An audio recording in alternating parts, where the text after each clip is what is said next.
we actually displaced a lot of culture.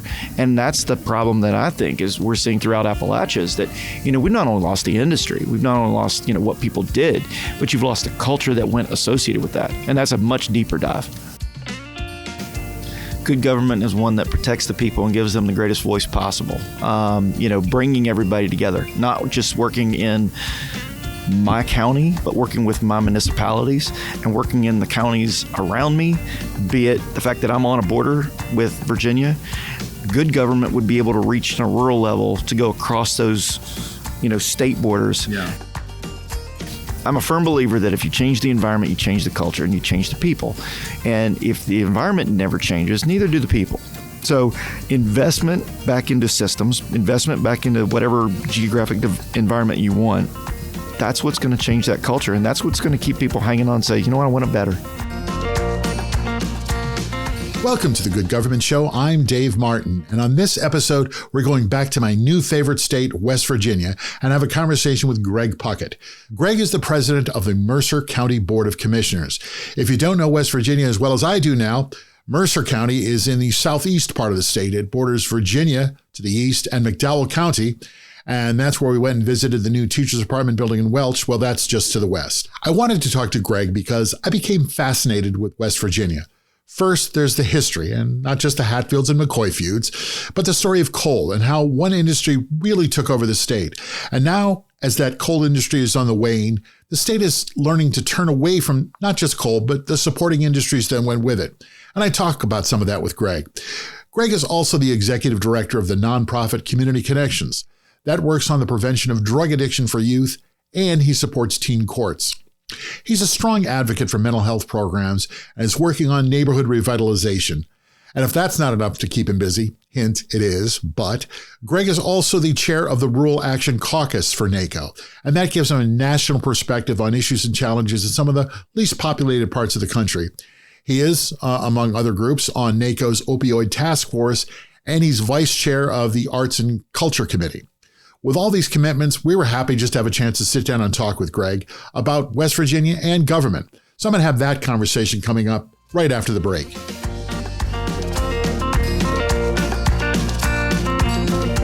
The Good Government Show is sponsored by NACo. That's the National Association of Counties. County government is actually the oldest form of government in the United States, and it touches more people directly. Roads, highways, hospitals, schools, recycling, law enforcement, water and sewers. In most of the country, those services are maintained by the county. That's county government. NACo is a nationwide organization that represents all 3,069 counties across the USA. NACo helps county government work better together through things like sharing best practices, because when county government works well, that's just good government.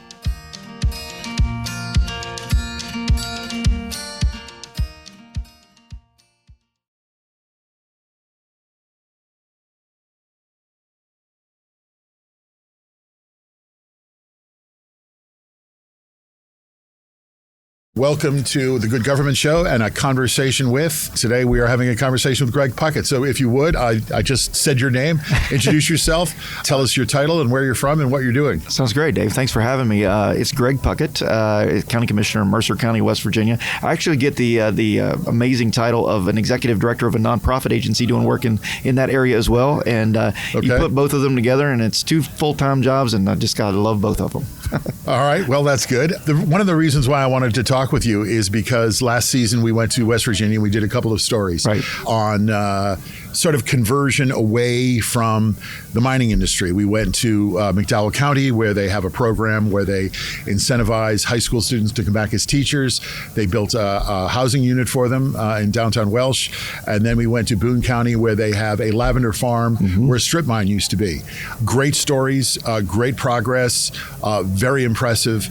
Is that happening throughout West Virginia? It is. And it depends on where you are as to the magnitude of how you're kind of reclaiming and re-territorializing all the areas that are left behind by the problems associated with the mining industry. It's one of those situations where we have to diversify. We've got to figure out, coal's not coming back. We know that. Yeah. But how do you take the people that are left there and, kind of reintegrate them back into a society that's not going to be addicted to a particular substance and can, increase the value of the workforce? How pervasive was the coal industry in West Virginia, and how much of a factor is it today?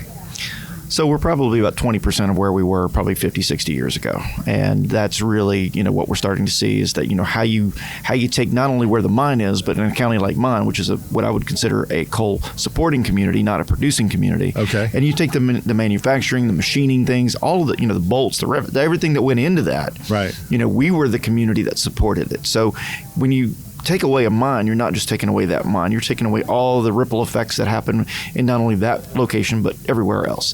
And so, you're starting to see an economy that did not re-educate itself, that has to now diversify in ways where, we've never been able to do that before. And so I think, you mentioned the lavender mines or the lavender fields. I think that's a great way to use a negative scar. That's what I kind of look at it. Yeah.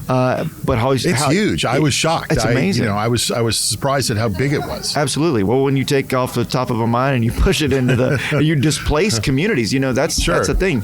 We actually displaced a lot of culture, and that's the problem that I think is we're seeing throughout Appalachia is that we've not only lost the industry, we've not only lost what people did, but you've lost the culture that went associated with that, and that's a much deeper dive. How hard is it to? Does everyone understand coal's not coming back? And does everyone understand that there has to be a new sort of school of thought?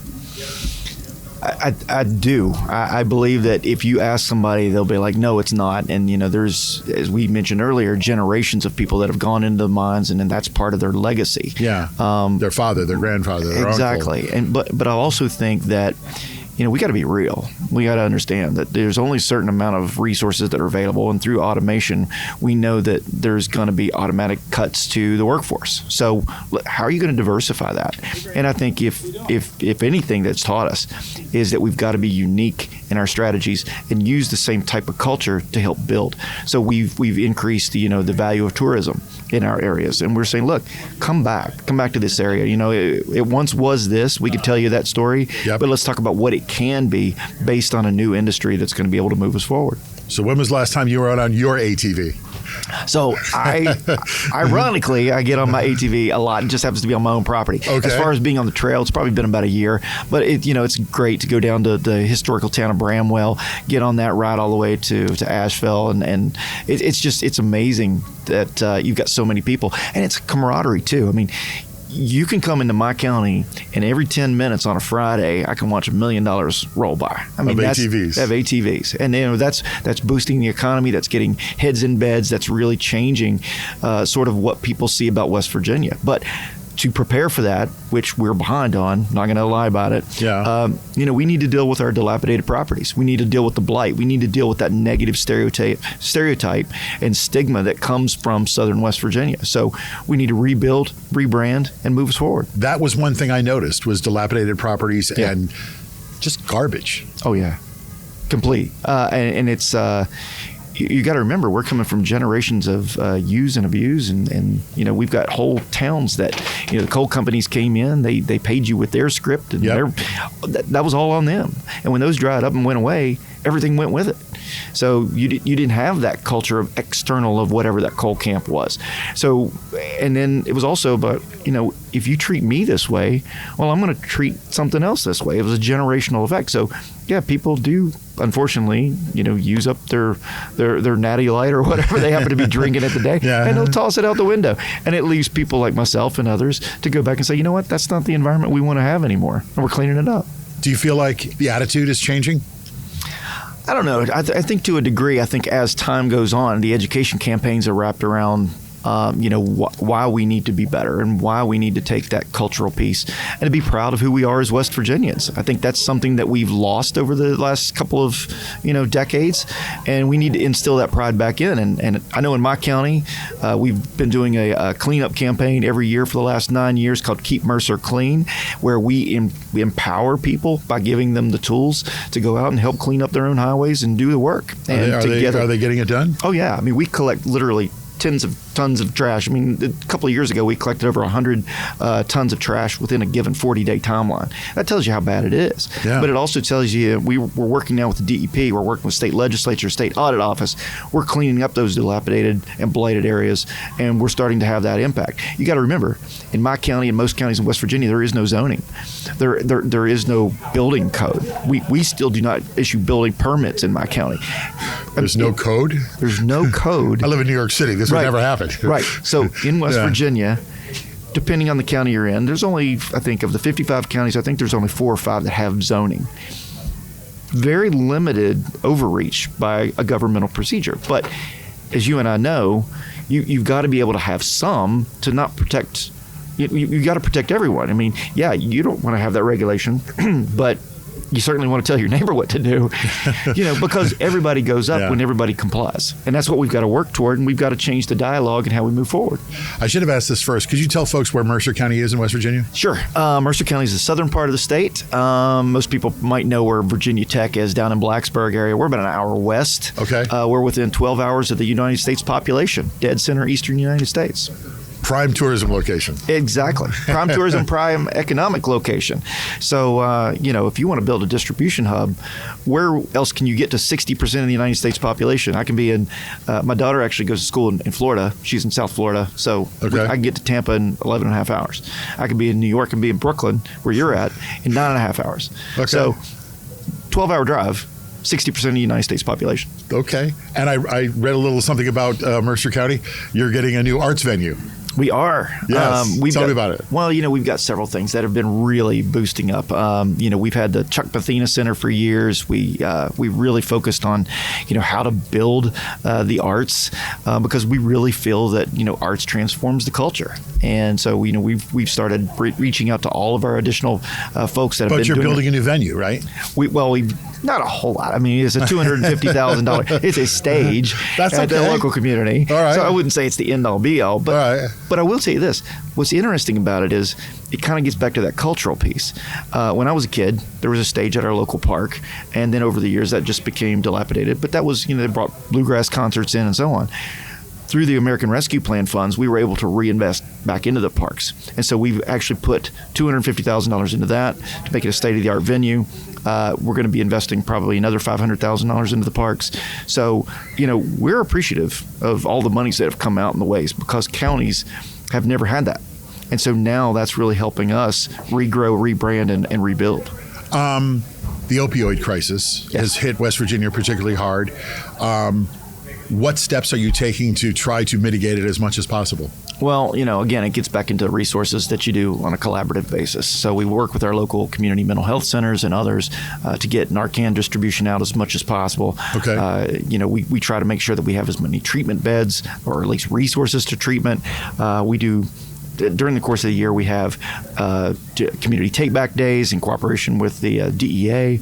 But we also do a lot of drug disposal kits. So, if you've got unwanted, unused prescriptions in your home, we can get you a drug disposal kit, put some water in there, throw the drugs away, put it in the waste system, and it dissolves, and it's safe, and it's virtually unusable to the consumer. So it protects everybody by not having those drugs back out on the street.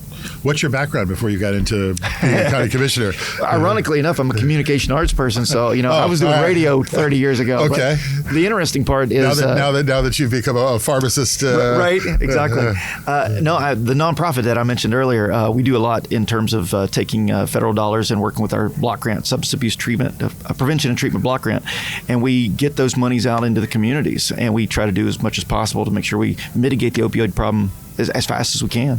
What made you decide to get into government, county commissioner, run for office? Because I got tired of dealing with it on the outside. I thought, well, if I can get in and help work on some policies, speak to rural, speak to, opportunities to help make communities stronger, then that's what I was going to do. And my mom and dad always told me, they said, I got a gift for gab and a way to make people mad. So I guess that was a great way. A gift for gab and a way to make people mad. Right. So that was good. That was good politics. My producer over here, David Snyder, Snyder is laughing at me. I think I'm going to hear that one again. Yep, you may. But yeah, that's that's the way I look at it. And if I can make some change along the way and leave the community better as a legacy, then that's what I want to do. You also have a national appointment here with the National Association of Counties at their legislative conference. You are the chairman, I believe, of the Rural Caucus. Is that correct? Yeah, the Rural Action Caucus has been doing that for the last couple of years. It's been probably one of the highlights of my career to be able to speak, not just tell my story through what's like in West Virginia, but to be able to take everything that's going on across this great country and from a rural perspective and say, you know what, we matter. Rural matters. If you're really looking at the way that the country's been run through our farmers, through our, through everybody that's really has that local story and the mom and pop stories that have really mattered and it resonates well. That's the story that needs to be told, because that gets back to rural America that really built and laid us on a good foundation. Does rural America get a short shrift from government? Absolutely. Every time. And I think that's where,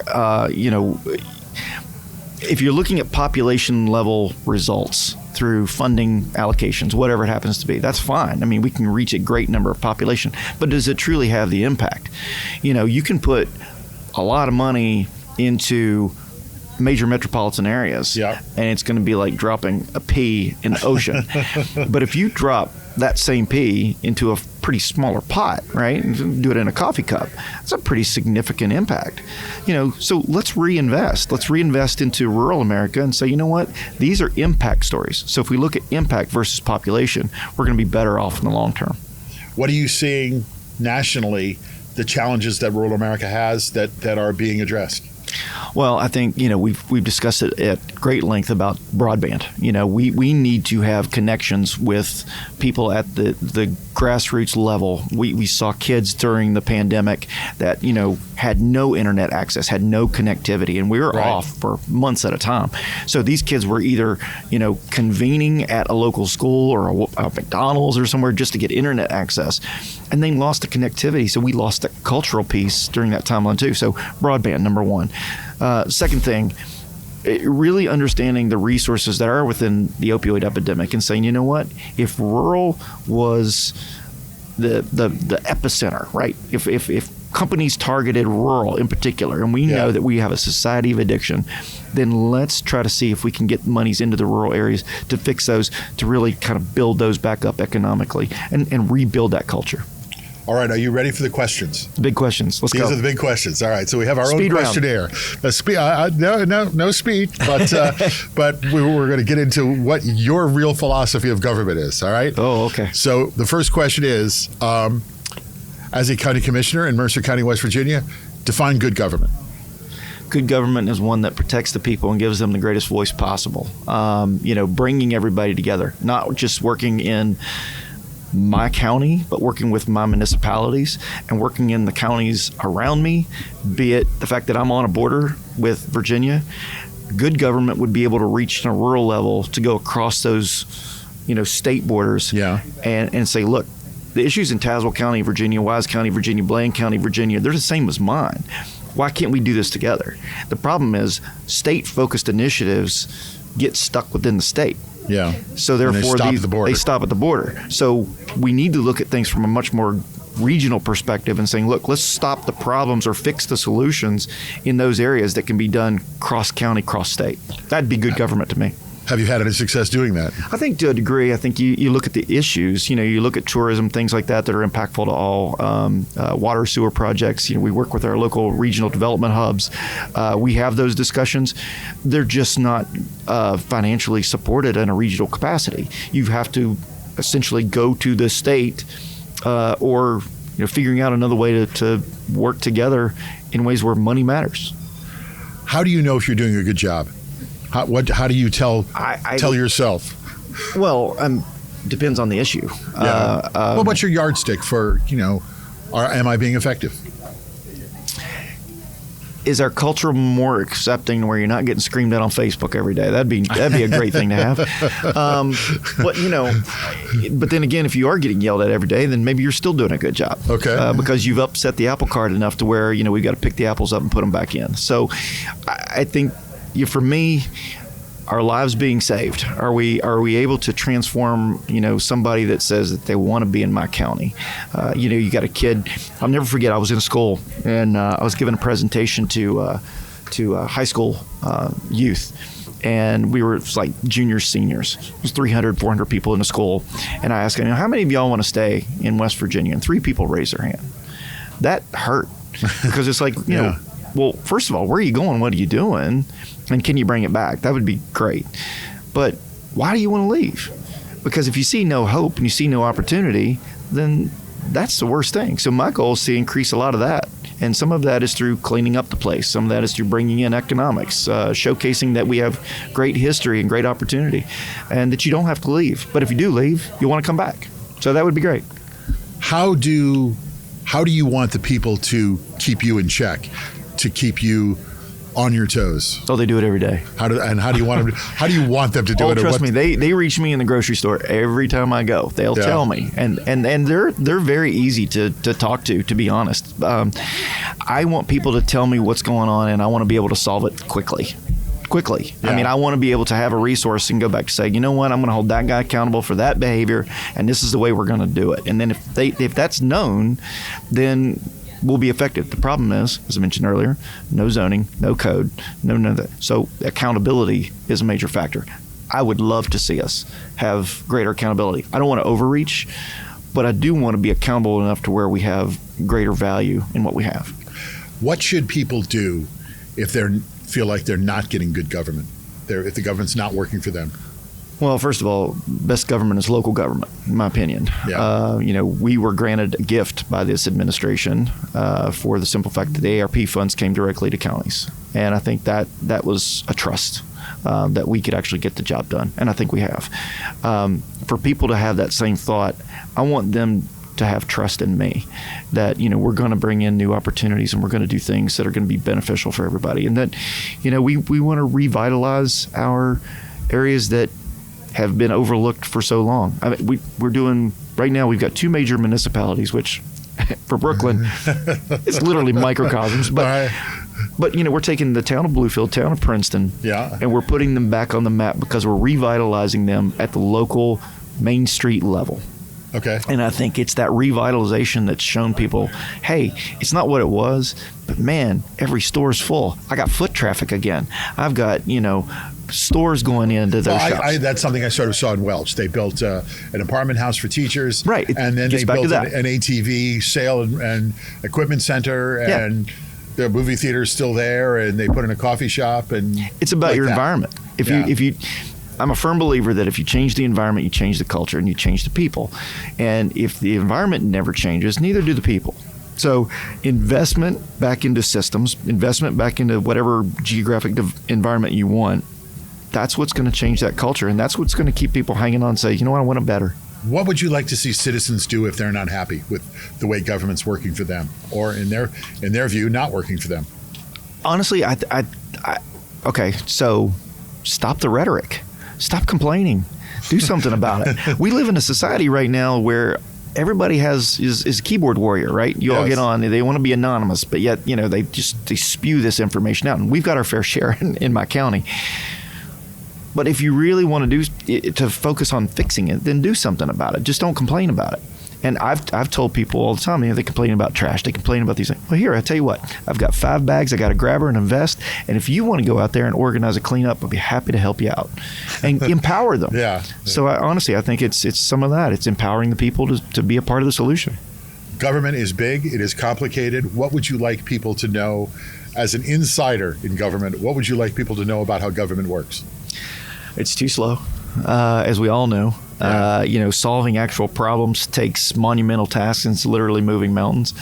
I think the thing that most people need to understand is that, government is there for a purpose. It's not there to control. It is there to assist and support. And I think that we need to do a lot more of that. And again, it kind of gets back into the rhetoric. If you're going back in and you're only complaining or you're only talking about the problems instead of focusing on solutions, you gain nothing. And the partisanship, the stuff that we've got right now and polarizing on both sides, that can't happen. That cannot continue to happen, because if it does, the only thing it's going to do is create the divisiveness that we've already seen. And, we've spent the last 10 years destroying who we are. Yeah. And we're going to spend the next 30 to fix it. But I hope that we can get there. Who is your political hero? Who's your hero in government? Teddy Roosevelt. Really? Yeah, by far. Teddy was always the one that was out there. He was good for the environment, but he was good for economics. He knew how to gather people. He knew how to, put the resources in and have a passion for moving forward. And I think if I ever had to look at anybody, and I having visited the places in the great Northwest, and seen sort of the vision that he had for creating our national park system, I can't think of another president that did more for us in the last 100 plus years. So this is a hard question now. I'm coming to Mercer County. We're having a meal. You're going to show me the best of Mercer County, best of West Virginia cuisine. Where are we going? What are we having? Oh, let's see. Can I take you several places? You can absolutely look at me. Yes, of course you can. So let's see. It's a great little place over in Bluefield, West Virginia called The Vault. It's going to get one of the best steaks you've ever eaten in your whole life. All right. It's great casual cuisine in an old bank location right downtown. All right. Especially good on a nice cold night with a glass of wine. We'd be good to go. All right. Come back over to Princeton. Going to have a lot more fun. We're going to go to a little place called Sophisticated Hound. That's going to get you some of the best beer you've ever drank in your whole life. Okay. But I want you to come in and I might take you out to Camp Creek State Park and get you some ramp casserole in the spring. So I'm sorry, some what? Ramp casserole. You're going to have to explain that one. So ramps are like a wild onion, and so every year they only grow within a certain amount of weeks. But then you mix that up with special sausage and some garlic and some other things, and you create a casserole. And then it's a delicacy in the spring in southern West Virginia. Ramp casserole. Ramp casserole. All right, you learn something new every day. Is being in politics something you'd always sort of aspire to? Were you always involved? Is it something you always thought you'd wind up doing? No, I in fact, it's one of those things where I actually hated politicians, and I still hate the term. I think politician is an evil word. I do think the term advocate suits me much better. Okay. Because I think that if politicians would get away from that and would really advocate for what they want to be better, then we're going to be good. And I think there's enough out there. To be honest, I look at county government and say, okay, this is the way the political system should run. Because when you walk around here at this conference, we're in D.C. now, it's a very partisan area, but if you walk around, we don't hear a lot about red. We don't hear a lot about blue. Nope. We exist in the purple. And that's the way counties seem to work. Yeah. Let's bring it back to Mercer County. Give me an example of some good government projects you've been able to get through. Oh, man. Let me give you a top three. Okay. So I would say that, even though we have no zoning, as we've discussed, we do really focus on good collective work with our infrastructure projects. We do believe that every community could have water and sewer projects. Yeah. We want to make sure that we get as good of environment as we can. So I think we've really been able to invest that a lot over the last 2 years because of partnerships with our local regional authorities, also with the American Rescue Plan. We've invested probably $3 million. We just to let you know, we got $11.4 million. That's what the county got. Yeah. Municipalities added up. We got about 20 collectives. It's not a lot of money. So we are leveraging that as good as possible. So I think that infrastructure. Second thing, our tourism industry is really glowing. I think we are at the point now where we're a growth county again, and we're starting to see major infrastructure come in because we've got people that know how to get to Mercer County, and they want to invest. Third thing, I think we're dealing a lot now that I would consider good projects is that we're investing in solving our opioid issues by having collective discussion with our comprehensive behavioral health centers, working on prevention systems, working on good housing for people that are in active recovery and trying to get back on the right track, get on their feet. Yep. I think those are the three things I think we've done better over the last 2 to 3 years than we've done in the previous 10. I am coming back to West Virginia. Yeah. That is my promise to you on the air. I am fascinated by West Virginia, and every corner I turn over is something new. I think someone said you You always meet a friend. You always meet a friend. Everyone's a friend in West Virginia. It's true. Yeah, something like that. It's very true. And I'm going to go to the newest national park, and I'm going to ride an ATV. Yes, you should. And we'll help arrange that and put you on a good route. Sounds great. Thank you very much, Greg Puckett, for talking with us. A great conversation. Thank you. Thank you. The Good Government Show is sponsored by Ourco. That means our community. Ourco has found a way to make government even more effective. Ourco provides a platform that blends in-person and digital interactions, and that connects people with their government. Their mobile app transforms meaningful conversations into reliable data, and the result is actionable insights that inspires a positive change. It's sort of like having a flash poll. Do you want to know if the community would rather have a dog park or a bike trail? Ourco can get you an answer immediately from the folks in your community. With Ourco, you can engage your citizens or any group, learn what they want, and build programs and policies that advance your county, your job creators, and your constituents.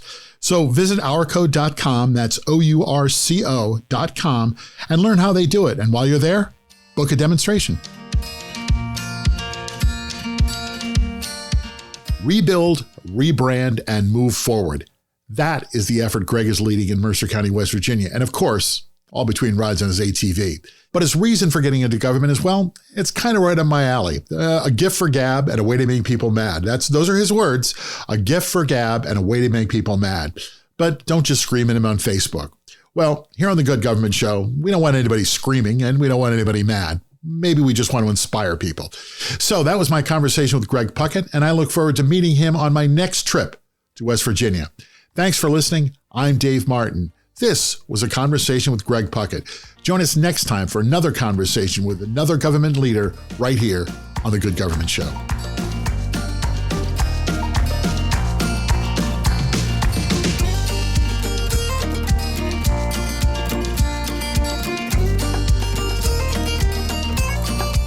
The Good Government Show and A Conversation With is produced by Valley Park Productions. Jim Ludlow, David Martin, and David Snyder are the executive producers. Our editor and producer is Jason Stershic. This is The Good Government Show. Thanks for listening.